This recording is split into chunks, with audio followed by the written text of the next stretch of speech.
Hello guys, welcome to my channel gamers 116। तो कैसे हो आप लोग? उम्मीद करता हूँ यार बहुत अच्छे होगे। और स्वागत है मेरे चैनल में। अगर आप मेरे चैनल पे नए हो तो जल्दी से जाकर मेरे चैनल को सब्सक्राइब कर लो। वीडियो पसंद आए तो यार वीडियो को लाइक कर देना, शेयर कर देना। कुछ भी सजेशन हो, कुछ भी कहना चाहते हो, कोई भी क्वेरी हो तो कमेंट बॉक्स में लिख सकते हो यार। और अगर आप मुझसे इंस्टाग्राम और फेसबुक पे जुड़ना चाहते हैं तो लिंक आपको डिस्क्रिप्शन मिल जाएगा, आप वहाँ भी जाके मुझसे जुड़ सकते हैं, इंटरेक्ट कर सकते हैं। क्योंकि जैसा कि आपको पता है अभी मेरे पास 200 सब्सक्राइबर भी नहीं हुए हैं, 167-68 सब्सक्राइबर हैं। तो अभी कम्युनिटी टैब तो है नहीं मेरे पास कि मैं यूट्यूब पे आपसे लगातार इंटरेक्ट करूं। वीडियो बनाने पे ही इंटरेक्शन हो पाता है। तो आप अगर चाहो तो मुझसे इंस्टाग्राम पे जुड़ सकते हो, ठीक है। और वहाँ पे भी मैं अब डेली कंटेंट जो है कुछ ना कुछ इम्पोर्टेंट पॉइंट जो है वहाँ पे पोस्ट करता रहूँगा। सो अब बात करते हैं आज का जो वीडियो है वो your doubts and my answer का पार्ट 2 है। तो तो आज जो है मैं कुछ आपके जो डाउट्स हैं, क्योंकि मैंने जो पहला वीडियो डाला था उसके बाद काफ़ी लोगों ने मुझे जो है क्वेश्चंस पूछे थे। काफ़ी क्वेश्चंस थे, हो सकता है मैंने एंड टाइम पे लोगों को जवाब नहीं दिया, क्योंकि मैं सोच रहा था कि इसका एक वीडियो बनाऊंगा। तो मैंने उन लोगों का क्वेश्चन जो है इस वीडियो में ऐड किया हुआ है। अगर फिर भी मैं किसी का नाम या किसी का क्वेश्चन नहीं लेता हूँ और आपने मुझसे क्वेश्चन पूछा हुआ है तो आप प्लीज़ मुझे जो है नोटिफाई कर देना आफ्टर वॉचिंग दिस वीडियो। अगर आपका नाम मैं नहीं ले पाता हूँ या आपका क्वेश्चन नहीं पूछता हूँ तो या इसका मतलब है कि मैं आपका या तो क्वेश्चन पे ध्यान नहीं दिया है। तो यार मुझे जो है इस गलती के लिए माफ़ी मांगूंगा आपसे। और आप मुझे जो है एक बार अपना क्वेश्चन नोटिफाई करवा देना या बोल देना कि यार मैंने भी क्वेश्चन पूछा हुआ था, मेरा आपने नाम नहीं लिया है, ठीक है। लेकिन फिर भी मैं कोशिश करूँगा कि मैं सबका नाम लूँ, सबके डाउट्स को मैं क्लियर कर दूँगा, ठीक है। तो चलो यार वीडियो को शुरू करते हैं। तो पहला जो क्वेश्चन है वो पूछा है अनुराग ने, ठीक है। तो अनुराग ने मुझसे पूछा है कि how we can get the slasher Jason wars, हम स्लैशर जैसन वॉर्स को कैसे पा सकते हैं। तो यार जैसा कि आपको पता है कि स्लैशर जो है वो एक एक चैलेंज कैरेक्टर है। तो स्लैशर जैसन वॉर्स एक चैलेंज कैरेक्टर है, गोल्ड चैलेंज कैरेक्टर है। तो वो जाहिर सी बात है चैलेंज पैक में आपको मिल जाएगा, जो 300 सोल्स का आपको चैलेंज पैक मिलता है, वहाँ से आप स्लैशर जैसन वॉर्स को पा सकते हैं। या तो आप फिर जेसन वॉर्स पैक के लिए जा सकते हैं। एक पर्टिकुलर जेसन वॉर्स पैक आता है जिसमें आपको नाइटमेयर जेसन वॉर्स मिलता है, और आपको स्लैशर भी उसमें मिल जाता है, और अनस्टॉपेबल भी जेसन वॉर्स मिल जाता है उसमें। आप उस पैक के लिए जा सकते हैं, या कोई भी पैक जिसमें चैलेंज कैरेक्टर्स को पाने के चांसेस हों उस पैक को आप खोल सकते हैं। चाहे डार्क फेट हो, चाहे MK11 डायमंड पैक हो, MK11 स्कारलेट डायमंड पैक हो, ठीक है। उसके लिए भी आप जा सकते हैं, जिसमें भी चैलेंज कैरेक्टर के चांसेस होंगे आप उस पैक के लिए जा सकते हैं, उसमें स्लैशर मिल सकता है आपको, ठीक है। उम्मीद है जो है पॉइंट्स आपको क्लियर हो गए होंगे। दूसरा जो क्वेश्चन है वो क्वेश्चन क्या है, वो एक मन में डाउट था, उनके डाउट्स ही है, क्वेश्चन ये समझ लीजिए। तो वो पूछा है कॉफ एडम ने, ठीक है। तो कॉफ एडम ने एक चीज़ मुझसे शेयर की, वो बता रहे हैं कि उनका एक फ्रेंड था, 2 साल पहले उनके फ्रेंड ने हैक यूज़ किया था गेम में, पर स्टिल उनका अकाउंट अभी भी बैन नहीं हुआ, क्यों? तो मैं बताना चाहता हूँ यार कि दो साल पहले जो गेम में काफ़ी चेंजेस आ गए हैं। 2 साल पहले का गेम मॉडल कॉम्बैट मोबाइल और आज के मॉडल कॉम्बैट मोबाइल में काफ़ी डिफरेंस है। मैं सिर्फ लुक की बात नहीं कर रहा हूँ, अगर मैं सिक्योरिटी पॉलिसी की बात करूँ तो पहले बहुत आई थिंक उतना मैंने जैसा बताया कि मॉडल कॉम्बैट 2 साल पहले शायद सिक्योरिटी बेसिस पे इतना स्ट्रिक्ट नहीं था, नीदर स्टूडियोज़ इतना स्ट्रिक्ट नहीं था जितना अब हो गया है। तो हो सकता है कि पहले उन्होंने हैक यूज़ किया हो लेकिन बच गए हो। लेकिन आज के टाइम पे अगर आप हैक यूज़ करते हो, हैक सोल्स यूज़ करते हो या मोडेड अकाउंट यूज़ करते हो, तो आपका अकाउंट बैन हो जाएगा, डेफिनेटली बैन हो जाएगा, इसमें कोई डाउट नहीं है, ठीक है। इसमें कोई डाउट नहीं है कि आपका अकाउंट बैन नहीं होगा, ठीक है। क्योंकि अब पहले से पॉलिसीज़ काफ़ी चेंज हो गई हैं, है ना, और काफ़ी स्ट्रिक्ट हो गए हैं वो हैकिंग्स और जो है उसको लेके। तो मैं तो यही रिकमेंड करूँगा कि हैक यूज़ ना करें। हैक यूज़ करना कभी अच्छा नहीं होता यार, मज़ा भी नहीं आता, गेम का मज़ा भी ख़त्म हो जाता है सब कुछ। तो मैं तो यही कहूँगा कि जो भी हैक यूज़ कर रहा है वो देखो आज नहीं तो कल उसको उसका आउटकम उसको देखना पड़ेगा। ठीक है, द टाइम यू प्ले आपके पास सारे मैक्स डायमंड कैरेक्टर हो जाएंगे, ये हो जाएगा वो हो जाएगा, लेकिन वो सिर्फ चंद समय के लिए होती है, चंद समय की खुशियाँ होती हैं। वो जब बैन हो जाएगा तो बहुत ही ख़राब हो जाएगा। तो इस तरीके से मैं यही चाहूँगा कि कभी भी आप हैक यूज़ ना करें और जेन्युइन तरीके से गेम खेलें। यार मैं भी जेन्युइन तरीके से गेम खेलता हूँ, धीरे धीरे मानता हूँ कि जेन्युइन तरीके से खेलने में प्रोसेस थोड़ी स्लो हो जाती है, पर ठीक है, स्लो है लेकिन सही है। अभी मेरे पास, मैं मानता हूँ मेरे पास मैक्स डायमंड कैरेक्टर्स नहीं हैं, लेकिन फिर भी सही है यार। आप कम से कम हैक यूज़ नहीं कर रहे हो, सही तरीके से खेल लो, कोई भी काम सही तरीके से करो, भले उसका प्रोसेस थोड़ा स्लो हो लेकिन काम तो सही है ना। ठीक है, आज नहीं तो कल तो यार मैक्स मेरा अकाउंट अच्छा हो ही जाएगा, है ना। तो यही है, हो सकता है वो बच गए हों, लेकिन अगर इस बार उन्होंने हैक यूज़ किया तो वो डेफिनेटली नहीं बचेंगे, क्योंकि उनका अकाउंट बैन हो जाएगा। और क्योंकि पॉलिसीज़ काफ़ी चेंज हो गई है 2 साल में, बहुत चेंजेस आ गए हैं ना। तीसरा क्वेश्चन आता है, तीसरा क्वेश्चन पूछा है आनंदा ने। तो आनंदा का कहना है कि यार अपने कलेक्शंस को आप ज़रूर दिखाइएगा नेक्स्ट वीडियोस में। तो मेरा कलेक्शन की बात करते हैं तो आप देख सकते हो मेरा कलेक्शन, ये कलेक्शन है। यार मेरे पास maxed combat cup Johnny Cage है, मैक्स्ड कोबुजुत्सु तान्या है, मैक्स्ड कोवरटॉप्स केसी केज है, मैक्स्ड आपका बोंजुत्सु कुंजिन है। बाकी अभी मेरे कैरेक्टर्स मैक्स्ड नहीं हुए हैं, रास्ते में है, प्रोसेस में। मैं धीरे धीरे एक एक कैरेक्टर को मैक्स करूँगा, चाहे वो डायमंड हो चाहे वो गोल्ड हो। डायमंड में थोड़ा टाइम लगेगा यार, उसके लिए आपको सोल से इकट्ठा करना पड़ेगा अच्छा खासा, और जो है पैक ओपनिंग करनी पड़ेगी अगर आपको डायमंड कैरेक्टर चाहिए तो। जैसे कि इसके लिए क्या करना पड़ेगा कि आपको जो है, जैसे कि MK11 रेडन है तो आपको टारगेट बनाना होगा कि मैं सोल्स इकट्ठा करूं 3000 से 4000 के लगभग, और लगभग 10 पैक खोल दूं मैं MK11 डायमंड पैक के, तो आपको चांसेस है कि आपको MK11 रेडन मिलेगा, वहां से आपका फ्यूज़न होगा। ठीक है, इस तरीके से फ्यूज़न ही हो पाएगा, नहीं तो फिर नहीं हो पाएगा, विदाउट सोल्स नहीं हो पाएगा। ठीक है, तो ये यार ये मेरा कलेक्शन है, आप देख सकते हो। ये कलेक्शन है। अभी रिसेंटली मुझे डायमंड की डे ऑफ द डेड की जेड मिली है, और मैं बताऊं लिटरली मैंने सिर्फ 3 पैक खोला था तो मुझे ये जेड मिल गई। मेरे पास आई थिंक 1200 सोल्स थे, और मेरे 1200 लगभग सोल्स थे। तो मैंने सोचा कि यार 3 पैक खोल सकता हूँ, तो मैंने डार्क फेट टर्मिनेटर पैक के 3 पैक खोले थे, और जिसमें मुझे तीसरे पैक में जो है डे ऑफ द डेड की जेड मिल गई। तो इसी तरीके से आप थोड़ा थोड़ा पैक खोलते हो तो आपको कुछ ना कुछ मिल ही जाता है यार, एक दो डायमंड तो मिल ही जाएगा। तो धीरे धीरे ही होगा, काफ़ी स्लो प्रोसेस है लेकिन होगा। सो ये मेरा यार कलेक्शन है, बहुत ज़्यादा कलेक्शन नहीं है मैं जानता हूँ। अभी मेरे ज़्यादातर देखो, गोल्ड तो मैंने 90% एक्वायर कर लिया है, गोल्ड ज़्यादा नहीं बचे हैं, यही 5-6 गोल्ड बचे हैं। एक क्लासिक नूब साइबॉट है अभी जो रिसेंटली आया है, कैरोमैंस सब ज़ीरो, क्लासिक स्कॉर्पियन नहीं है, क्लासिक मैक नहीं होगा, हंजो असासी स्कॉर्पियन नहीं है मेरे पास, और आपको क्लासिक बाकी तो नहीं है। स्लैशर जेसन वॉर्स भी मेरे पास नहीं है, बट स्लैशन जेसन वॉर्स जैसा मैंने बोला कि आप पा सकते हो, मुझे नहीं मिला लेकिन मिल जाता है, ऐसा नहीं है। ठीक है, तो ये बात है। तो यार यही मेरा कलेक्शन आप देख सकते हो। सो चैलेंज के लिए हमेशा तैयार रहो, और गोल्ड कैरेक्टर गोल्ड कैरेक्टर भी अच्छे होते हैं यार, गोल्ड कैरेक्टर्स भी अच्छे होते हैं, चाहे नॉन चैलेंज हो चाहे चैलेंज हो, मैक्ड कैरेक्टर चाहे जो, सब अच्छे हैं। ठीक है, अब बात करते हैं चौथे क्वेश्चन की। तो चौथा क्वेश्चन मुझसे पूछा है दीपांशु अग्रवाल ने। तो दीपांशु अग्रवाल ने ये मुझसे पूछा है कि कितने सोल्स पर पैक ओपनिंग की जाए।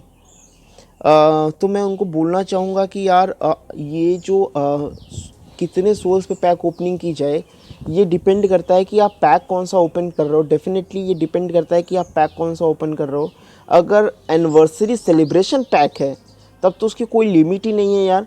मैं उसके लिए तो आप जितना से ज़्यादा सोल्स इकट्ठा कर सकते हो, वो कम है, क्योंकि उसमें हर एक पैक पे आपको एक डायमंड कैरेक्टर फिक्स है। सेलिब्रेशन पैक की बात कर रहा हूँ, फाउंडेशन पैक की बात नहीं कर रहा हूँ, ठीक है। तो सेलिब्रेशन पैक में आपको कोई लिमिट नहीं होती है, 50,000 सोल्स, 60,000 सोल्स, 1 लाख सोल्स भी अगर है तो, ठीक है। तो उसमें तो अनलिमिटेड है, कोई लिमिट ही नहीं है। ओके, सो ये बात है। तो और बाकी अगर मैं नॉर्मल पैक की बात करूं तो उसके लिए आप मान के चलो कि एटलीस्ट 4,000 सोल्स इकट्ठे कर लो। कम से कम टारगेट बनाओ कि मुझे 10 पैक खोलना है इस पैक से, ठीक है। 10 पैक खोलनी है, 10 पैक ओपन करना है, तो हो सकता है चांसेस है कि आपको 10 पैक में एक कोई डायमंड कैरेक्टर मिल जाए। रेयरली ऐसा होता है कि एक भी डायमंड कैरेक्टर नहीं मिलता। देखो कहीं ना कहीं यार ये लक भी फैक्टर बहुत बड़ा होता है। कोई कोई इंसान ऐसे होते हैं जिनको 10 पैक में 4 डायमंड मिल जाते हैं। ऐसा होता है, काफ़ी बार ऐसा होता है कि डायमंड पैक आपको ज़्यादा से ज़्यादा मिल जाता है, कभी कभी 10 पैक में ही। कभी कभी ऐसा होता है कि आप 10 पैक या 20 पैक खोल लेते हो लेकिन एक भी डायमंड कैरेक्टर नहीं मिलता। तो लक बहुत बड़ा फैक्टर है आई थिंक यहाँ पे। और चूज़ करो कि मुझे पैक कौन सा खोलना है, जिसमें ज़्यादा से ज़्यादा चांसेस हो उसको ज़्यादा प्रेफर करो। जैसे डार्क फेट टर्मिनेटर और पैकों से कंपेयर अच्छा है, क्योंकि उसमें 14% यहाँ पे चांस हो जाता है कि आपको डायमंड कैरेक्टर मिलेगा, तो यहाँ पे चांसेस ज़्यादा हैं। तो आप 10 पैक खोलोगे तो डेफिनेटली आपको 1 से 2 या 3 डायमंड कैरेक्टर मिल सकता है। और आपका MK11 डायमंड पैक भी अच्छा है, वहाँ पे भी आपको 10 पैक में आपको 1 या 2 डायमंड मिलने के चांसेस रहते हैं, ठीक है। तो वो डिपेंड करता है कि आप पैक कौन सा खोलो। कोई भी पैक खोलो, टारगेट बनाओ कि हाँ भैया मुझे 10 पैक खोलने हैं और 10 पैक आज मुझे खोलना है, तो इतना खोलो। 1 2 3 पैक खोलोगे तो नहीं मिलेगा। बहुत लकी रहोगे तो हो सकता है पहले ही पैक में आपको डायमंड मिल जाए। जैसे मैंने उस दिन शॉलिंग हीरोज़ पैक खोला था तो मुझे पहले ही पैक में लुकैंग मिल गया था। और काफ़ी लोगों ने कहा कि यार मैंने कई पैक खोल दिए लेकिन लुकैंग नहीं मिला या कोई कैरेक्टर मुझे डायमंड का नहीं मिला। तो ऐसा भी होता है यार, लक बहुत बड़ा फैक्टर आई थिंक कोई भी पैक ओपनिंग में, ठीक है। सो ये यार ये मेरी बात है। मेरे हिसाब से तो आपको 10 पैक एटलीस्ट खोलने चाहिए। सेलिब्रेशन पैक में तो यार कोई लिमिट नहीं है अभी, क्योंकि देखो लोग ये भी पूछ रहे हैं कि एनिवर्सरी में एनिवर्सरी पैक आएगा कि नहीं आएगा। मैं बोलता हूँ डेफिनेटली आएगा। अब हो सकता है सेलिब्रेशन आए या फाउंडेशन पैक आए या कोई और नया MK वाले एनिवर्सरी के नाम पे कोई नया पैक लेकर एनिवर्सरी के नाम पे कोई और भी पैक ला सकते हैं। मेरा कहने का मतलब है अगर सेलिब्रेशन पैक नहीं आता है, फाउंडेशन पैक नहीं आता है, तो एनिवर्सरी के नाम पे कोई नया पैक आ सकता है। तो यार वो तो पता चलेगा 15 अप्रैल को ही कि कौन सा पैक आ रहा है। तो यार फाउंडेशन पैक तो नहीं, अगर सेलिब्रेशन पैक आता है तो ज़रूर से ज़रूर पैक ओपनिंग की जाएगी। मैं खुद पैक ओपनिंग करूँगा, ठीक है। तो यार ये जो है दीपांशु का जो सवाल था उस पर ये मेरा आंसर था। जो नेक्स्ट क्वेश्चन है वो बहुत ही बढ़िया क्वेश्चन है, और क्योंकि नॉर्मली ये क्वेश्चन किसी ने पूछा नहीं, मेरे हिसाब से ये आई थिंक ये बेस्ट क्वेश्चन है। तो ये क्वेश्चन पूछा है केओस गेमिंग ने। तो केओस गेमिंग पूछते हैं कि what is the difference between non challenge character और चैलेंज कैरेक्टर। तो चैलेंज कैरेक्टर और नॉन चैलेंज कैरेक्टर में में डिफरेंस क्या है।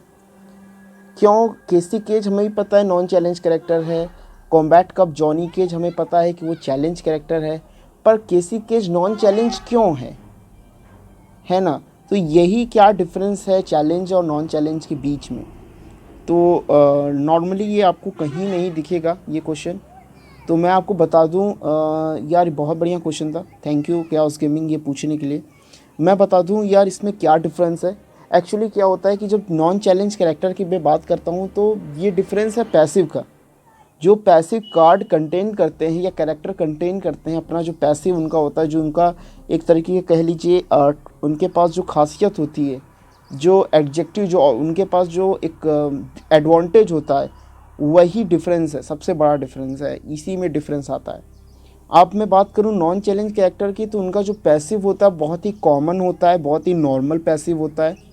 लेकिन अगर यही चैलेंज कैरेक्टर की बात करें तो वो कंपैरिजन नॉन चैलेंज के इनका पैसिव थोड़ा अच्छा होता है compare to non challenge character. Non challenge character का पैसिव थोड़ा कॉमन होता है, बहुत नॉर्मल होता है, और चैलेंज कैरेक्टर का पैसिव थोड़ा सा स्ट्रॉन्ग होता है comparison to the non challenge character. जैसे कि मैं एग्जांपल दिखा देता हूँ। तो जैसे कि मैं बात करूँ पहले कैसी केज की बात करते हैं तो कैसी केज एक नॉन चैलेंज कैरेक्टर है जैसा कि सबको पता है। तो आप इसका पैसिव देखिए, इसका पैसिव ये है कि all the spec ops team have 20% chance of unblockable attack. तो इसके पास सिर्फ वन पैसिव एडवांटेज है, वो ये है कि जितने भी स्पेक ऑफ टीम्स होंगे वो 20% चांस, अगर ये आपके टीम में होगी किसी केस, तो 25% चांस है कि सब अनब्लॉकेबल अटैक्स जो है,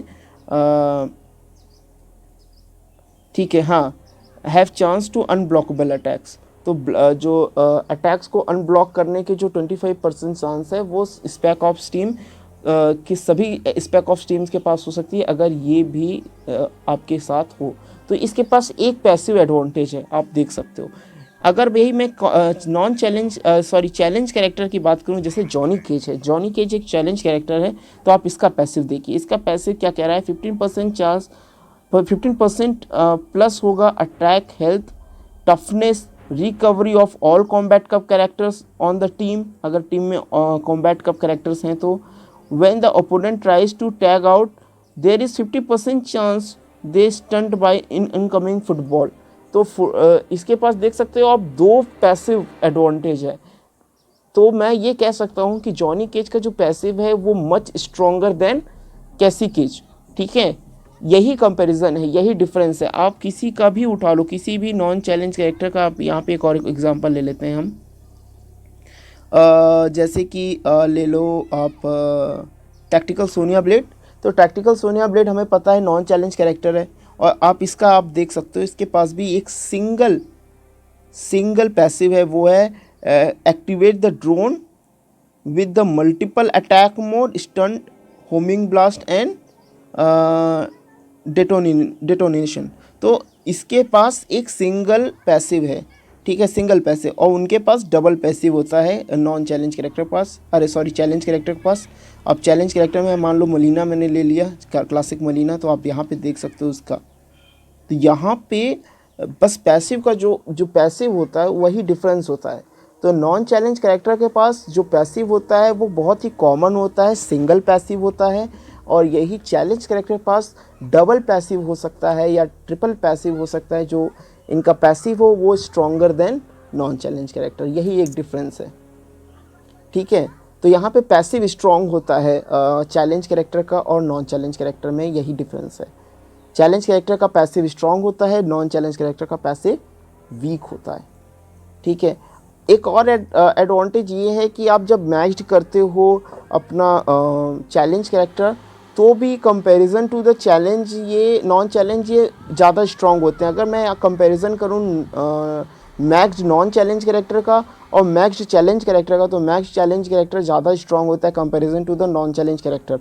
आप यहाँ पे आप देख सकते हो मेरे पास जो है लगभग सभी हैं।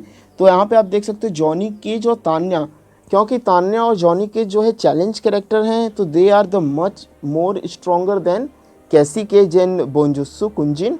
तो कुंजिन और कैसी केज से ज़्यादा स्ट्रॉन्ग हैं, आप देख सकते हैं। तो यही यार बेसिक डिफरेंस है, ज़्यादा बहुत बड़ा डिफरेंस नहीं, लेकिन ये बहुत बड़ा फैक्टर बन जाता है, क्योंकि इनके पास एडवांटेज ज़्यादा होती है चैलेंज कैरेक्टर के पास, और नॉन चैलेंज कैरेक्टर का एडवांटेज कम होती है एडवांटेज सबके पास है, कोई डिसएडवांटेज नहीं कंटेन करता है, पर इनके पास कम होती है और चैलेंज कैरेक्टर के पास ज़्यादा होती है। बस यही एक डिफरेंस है यार, बहुत वैसा कोई डिफरेंस नहीं है। तो क्वेश्चन लेकिन बहुत अच्छा था, क्योंकि ये आपको कहीं भी इसका आंसर नहीं मिलेगा, कोई भी वीडियो में ये नहीं बताया गया है कि चैलेंज और नॉन चैलेंज के बीच में डिफरेंस क्या है। हाँ, एक बात ये भी है, ये भी बेसिक डिफरेंस है कि हाँ, आपको जितने चैलेंज कैरेक्टर हैं उनका खुद का चैलेंज आता है, नॉन चैलेंज कैरेक्टर का चैलेंज नहीं आता है। और मैंने एक वीडियो ऑलरेडी एक अपलोड की हुई, आप जाके देख सकते हो, list of non challenge character. उसमें मैंने जितने भी नॉन चैलेंज कैरेक्टर्स में आते हैं, जितने भी कैरेक्टर्स नॉन चैलेंज होते हैं, उन सबको मैंने वहाँ पे मेंशन किया हुआ है उस वीडियो में, और उनको छोड़ के जितने भी कैरेक्टर होते हैं वो सब चैलेंज कैरेक्टर्स में होते हैं, ठीक है। तो ये एक आपके क्वेश्चन का आंसर था कैओस गेमिंग के। अब एक नया क्वेश्चन पे चलते हैं, दूसरे क्वेश्चन पे चलते हैं। तो एक क्वेश्चन पूछा है M416 गेमिंग ने। M416 आई थिंक ये पबजी वाला गन है। M416 बहुत ही फेमस गन थी M416 की। एक्चुअली इसका जो नेम ओरिजिनल नेम है वो बता दूं, M416 नहीं है, इसका ओरिजिनल नेम HK416 था। विच HK stands for heckler and knock. Heckler knock एक कंपनी है आर्म्स की, मेड इन जर्मनी। तो हैकलर एंड नॉक जो है जर्मनी की गन्स हैं। तो उसका ओरिजिनल नेम HK416 था, लेकिन M416 जो है फेमस है इन PUBG। तो M416, सो अच्छा छोड़ो, ये कोई टॉपिक नहीं है। खैर मेन क्वेश्चन ये है कि M46 गेमिंग ने पूछा है मेरे में रेप्टाइल इवेंट शो नहीं कर रहा है क्यों। अभी रिसेंटली उन्होंने मेरे रेप्टाइल वाली वीडियो पे जो है ये डाउट्स अपना पूछा था। अब यह डाउट्स तो डाउट्स होता है, चाहे वो किसी भी वीडियो में आपने पूछा हो। तो डाउट्स उनका ये था कि उनके में रेप्टाइल इवेंट शो नहीं कर रहा है। तो मैं उनको बता दूं यार कि रेप्टाइल इवेंट का एक ड्यूरेशन होता है, सिर्फ 6 दिन का, वो 6 दिन का ड्यूरेशन होता है उस इवेंट का। और वो इवेंट अभी नहीं चल रहा है। जब वो इवेंट आएगा तब आप में भी शो करेगा, सबके में शो करेगा। और ये इवेंट आई थिंक मार्च और अप्रैल के बीच में आ सकता है, या अप्रैल में ही आए, मैं कुछ कंफर्म नहीं हूँ, लेकिन इतने टाइम में आ सकता है। ठीक है, चांसेस है आने के। ठीक है, तो हो सकता है लिंक्वे टावर के बाद आए, या हो सकता है लिंक्वे टावर के ही टाइम पे आ जाए, कुछ कह नहीं सकते। लेकिन यह है कि आएगा, जो जब भी आएगा आप तैयार रहिएगा, आपके में भी वो इवेंट शो करेगा। रेप्टाइल आइस कलेक्ट कर लीजिएगा, भले अगर आप डिफीट ना कर पाएँ उसको क्लासिक रेप्टाइल को, तो भी कोई दिक्कत नहीं है। आप अपने अगर रेप्टाइल आइज़ आपने कलेक्ट कर लिए तो वो बॉस आपके अकाउंट में हमेशा रहेगा। जब भी आपके कैरेक्टर इनफ पावरफुल हो जाएं उसको डिफ़ीट करने के लिए, तब उसको डिफ़ीट कर लीजिए और एक डायमंड कार्ड रेप्टाइल का ले लीजिए। तो ये था, ये डाउट आई थिंक क्लियर हो गया होगा। अभी क्योंकि रेप्टाइल इवेंट नहीं चल रहा है इसलिए आप में अभी शो नहीं कर रहा है। ये क्वेश्चन नहीं है, ये एक्चुअली शॉर्ट आउट है। तो SK शालम एक सब्सक्राइबर है हमारे, उनका ओरिजिनल नेम सोनू है, जैसा उन्होंने अभी प्रीवियस कमेंट में बताया था मुझे। तो सोनू जी, ये एक मेरा शॉर्ट आउट है आपके, मेरे तरफ से आपको। तो सोनू जी को शॉर्ट आउट, थैंक यू। उसके बाद एक क्वेश्चन और है, आर्यन निषाद ने पूछा था कमेंट में कि उनके पास 1600 ब्लड रूबीज़ हैं, फैक्शन वॉर की ब्लड रूबीज़ उनके पास 1600 हैं, तो वो कौन सा कैरेक्टर प्रेफर करें। उन्होंने ऑप्शन दिया है क्लासिक अरमैक, क्लासिक सब ज़ीरो, क्लासिक स्कॉर्पियन। मेरा उनसे एक सवाल है कि आपने कुबुजुसु तान्या को क्यों नहीं ऑप्शन में रखा है। मेरा ये एक बहुत बड़ा सवाल है। कुबुजुसु तान्या एक वाकई में एक बहुत बेहतरीन कैरेक्टर है, और मैं बात करूं, आई थिंक बेस्ट कैरेक्टर देखिए क्लासिक स्कॉर्पियन है, नो डाउट। फैक्शन वॉर के स्टोर पे जो बेस्ट कैरेक्टर है वो है क्लासिक स्कॉर्पियन, लेकिन स्कॉर्पियन के बाद अगर कोई बेस्ट कैरेक्टर है तो वो है कुबुजुसु तान्या। काफ़ी लोग मुझसे हो सकता है एग्री ना करें, कुछ लोग कहें यार क्लासिक अरमैक अच्छा है, और हो सकता है कुछ लोग ये भी कहें कि हो सकता है क्लासिक सब ज़ीरो भी अच्छा है।